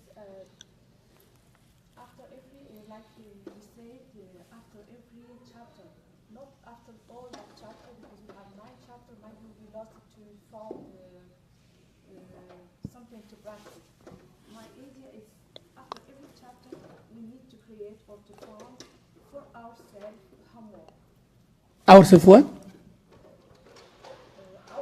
For us, we found homework. Homework, yes. Like for example, after chapter 1, our relationship with Allah, with Rabbil Alameen, we have, as everybody who watched that video who is on that halaqa, we must find homework to do. Ahsanti. So the sister is suggesting what, in following up on what I said, that she said instead of finish, if I understood it right, instead of waiting to finish the book to come with an action plan, we should do that after every chapter. Every chapter, our homework today, we talked about the relationship with Allah, so our homework today is to focus this week on our relationship with Allah to do such and such and such. Right? And my suggestion is between us as a group of women in WhatsApp, we can exchange our experience. What was hard for us to do as to practice our relationship with Allah? What was easy? And for example, sometimes something who is hard for me, maybe it is Easy for the other sister, yes. Yeah. how she makes it easy and she can give. Ahsanti. So we kind of advise each other on a WhatsApp group or something for the sisters that, this is a challenge for me. And the other sister says, oh, this is not a challenge for me. So please tell us how you make it easy, or does it come natural to you, and what would you suggest? That's how it becomes a practical thing. Ahsanti. Jazakallah khairan. Barakallah fiqh. Sisters, anybody who want? Please explain this point that husband says, don't say anything to my kids. Don't say what? Anything to my kids. Like the husband is saying the wife, like don't say anything to the kids. The husband telling his wife that? What you mean? So, so there is a question. The husband tell his wife, don't say anything to the kids. I will say what I understood from that. Because I don't think that the husband means just be quiet and looking at your kids without saying anything. He's not saying that. But he's trying to say, let them do whatever they want, and don't just instruct them or something like that. That can be one scenario. Or maybe if I make a good assumption that he's telling her, don't say things about us to the kids. But this is a far, possibility. What I understood from here is, and the sister wrote the comment, please, explain a little bit if you may, if you would. So, a husband or wife, they should be both helping each other. You cannot look like contradicting each other in front of the kids. So the husband will give the kids whatever they want, and that leads them to hate the mother because she's the one who's giving instruction, so she's the bad person there. While the husband is doing everything to look cool and nice and all of that. Oh, Baba is like the one who's doing everything, the kind of cool dad. But my mom is the policewoman in the house. That's not cool. That's not good. And vice versa. The father comes and instructed the kids and started doing things right. But the wife said, oh, don't worry about it and all that. And no, that's not good either. And the husband, you cannot tell your wife, she's the mother of the children. You cannot tell her, don't say anything to the kids. Means don't instruct them, don't correct them if they're wrong. That would be a big musibah if this is what you mean. That is a big disaster if that's what you mean, Mother is a mother. She's their mother, for God's sake. She spends more time with them than you, especially if she's not working, right? So you actually should guide the mother on what to say. If you tell her not to do something, then tell her what is the alternative.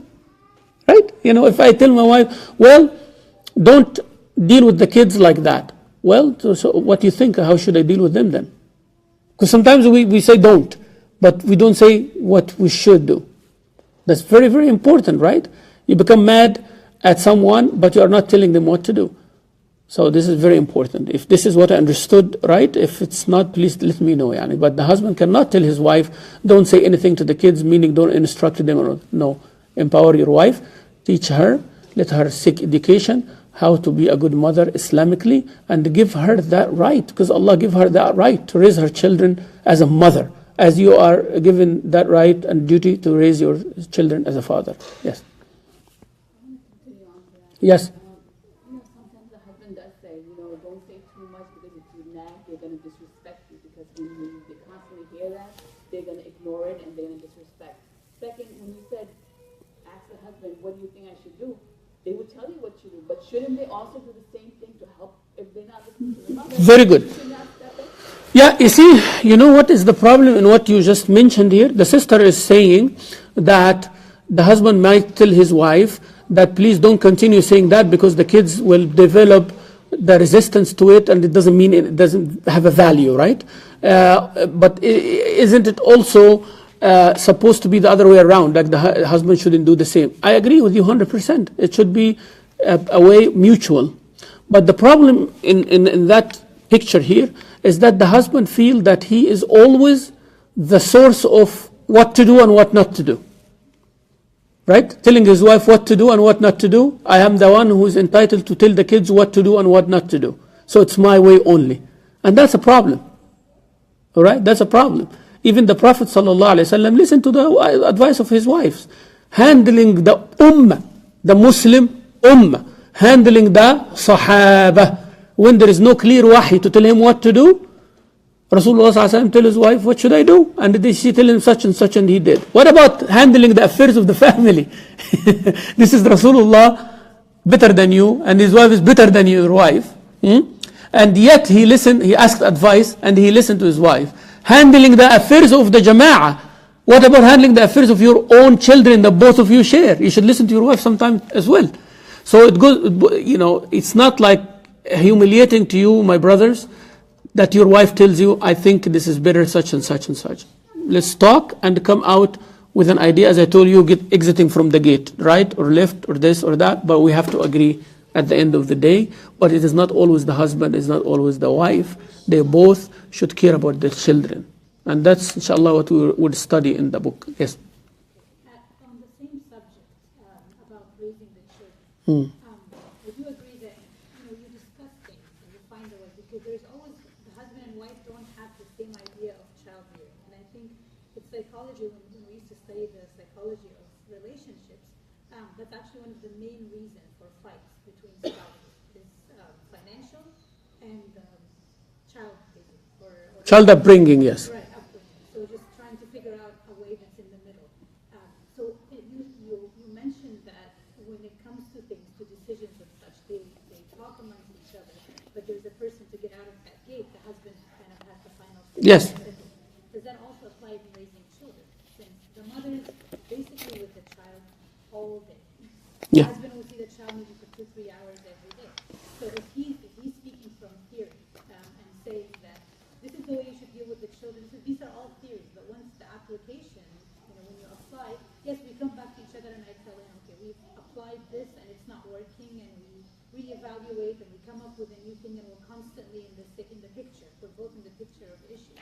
But ultimately, does it come back to him that he says something, this is how I should raise the children? This is, since in Islam or in our religion, there's no, there are general principles and guidelines, but it doesn't tell you if a child is doing this, do that. There's no handbook that says, okay, at this time you yell at the child, don't do this, don't do this. There are certain things that there's kind of room in.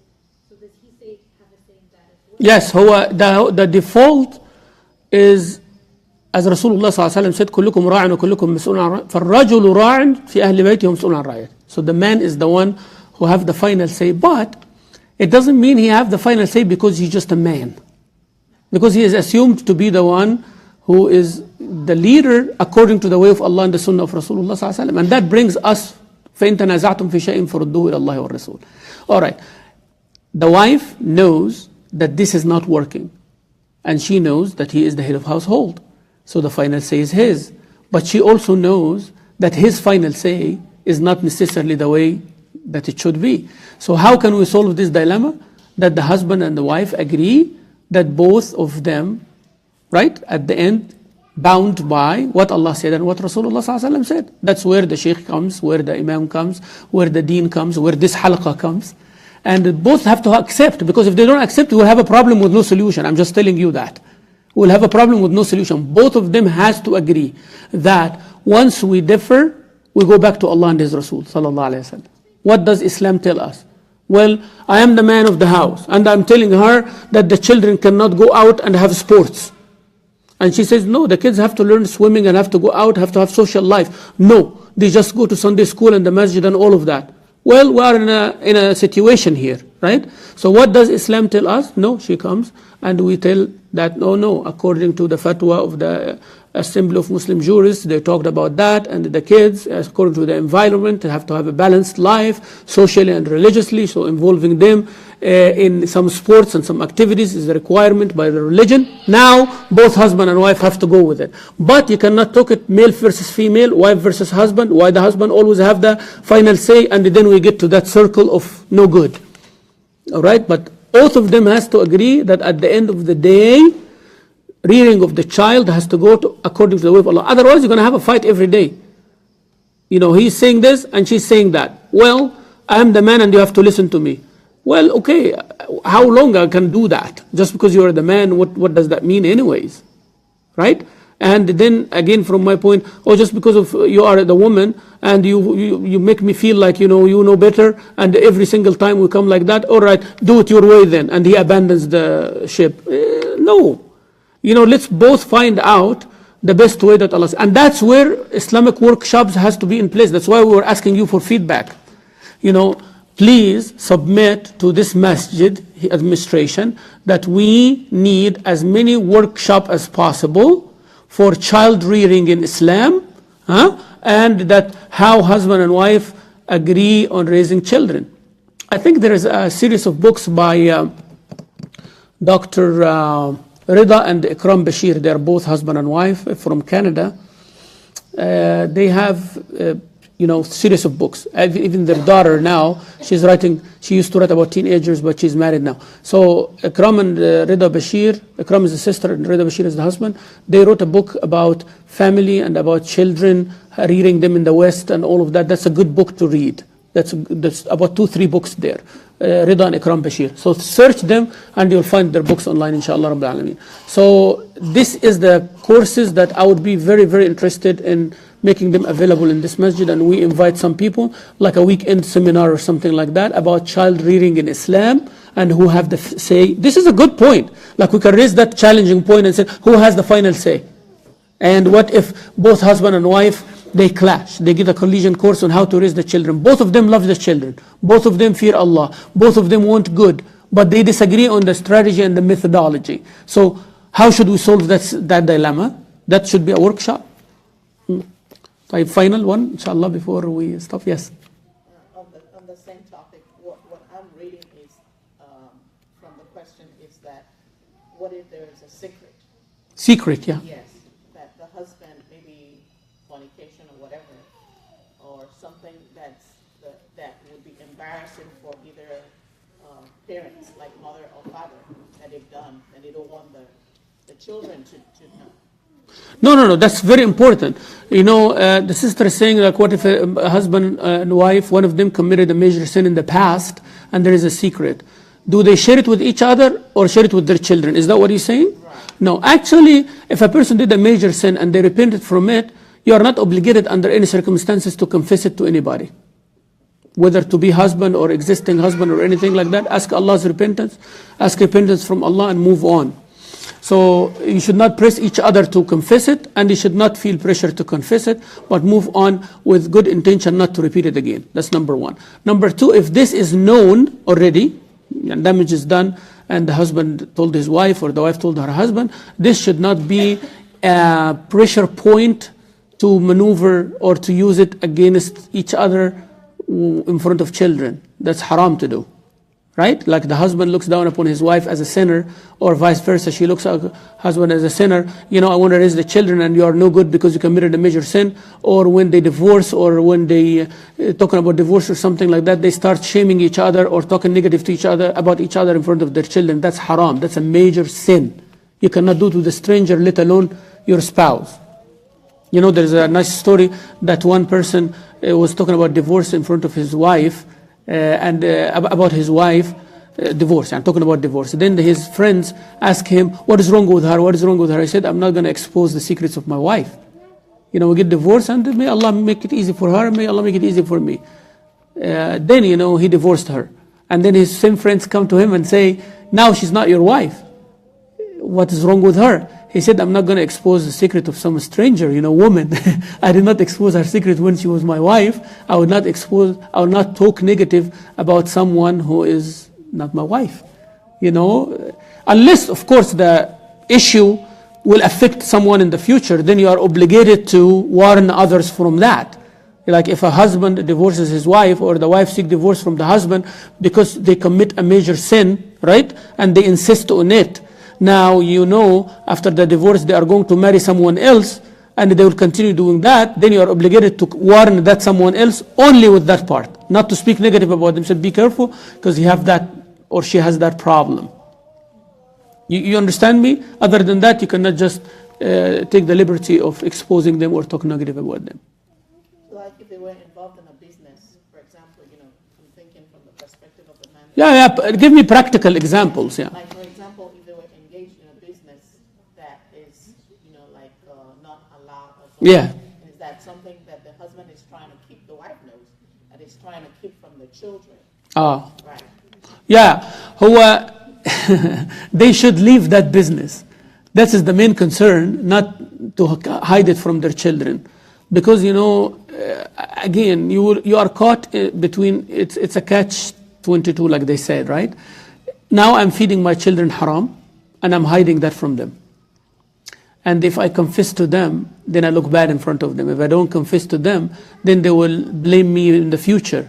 So the only solution is to abandon that business, and you don't expose it in front of your children, right? But if you are involved in that, try your best to get out of it, but you don't just go tell your children. Don't go tell your children that I am involved in a haram business, and I just want to let you know. Now you burden them with twice the problem, right?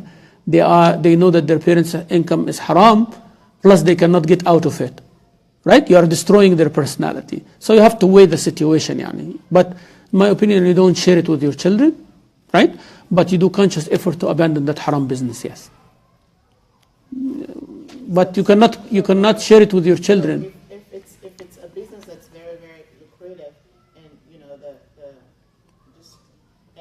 it's brought the family a certain status or finance. Doesn't matter. And then like you were saying, to stop or not engage in that business, but the children don't understand, so you still hold the information from them. I get it. I get the idea. Try as much. See, you take steps. Like, if I'm going to stop that business, the children will not live in the status, and I have to explain to them. So you tell them that business, even though it is lucrative, there are lots of Islamic restrictions on it. Don't tell them it is haram and I'm doing haram. Try to give it in a different way. It's lucrative and everything, but it is not something that Allah will be pleased doing it, and we would rather live in halal with lesser income than with haram with a more income. Try to introduce it to them in steps. If the only way is to tell them that this is haram and I have to stop it, say it, but leave this to the end. Yani. Yeah. And so, for example, you have a son that's looking up to say, because my dad does this, this is what I want to do, not knowing as a child, still young, saying, okay, for example, my dad owns a gas station. I'm just going to put that out there. Yeah. That's generally the common one.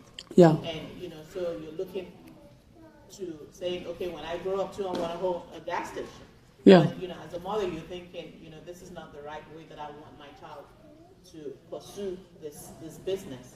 But so how do you break that down to your child? Well, that's good. That's very practical example. In that situation, I would say if you are a conscious mother and father, both of you have to be on the same page and speak openly to your children about it. In my opinion, if your children in that conscious and they are grown, like teenagers or something, you sit with them and say, this is not what would you like to do. This have lots of restrictions on it. We kind of didn't know. We were forced into it, and we're trying to get out of it. And it is not something that we want you to do, right? Because we're trying to get out of it because it's not right. It's haram. So straightforward. Inshallah, you have to do, yes. Jazakumullah khair. We'll stop here, inshallah. May Allah reward you all. It was very informative, very good. And inshallah, we'll continue next week. But please prepare chapter 1. There's about 50 pages there. Try to, read them as much as you can, and come with points and come with questions for next time, inshallah. Assalamu alaikum wa rahmatullah. Alhamdulillah Rabbil Alameen. Jazakumullah khair.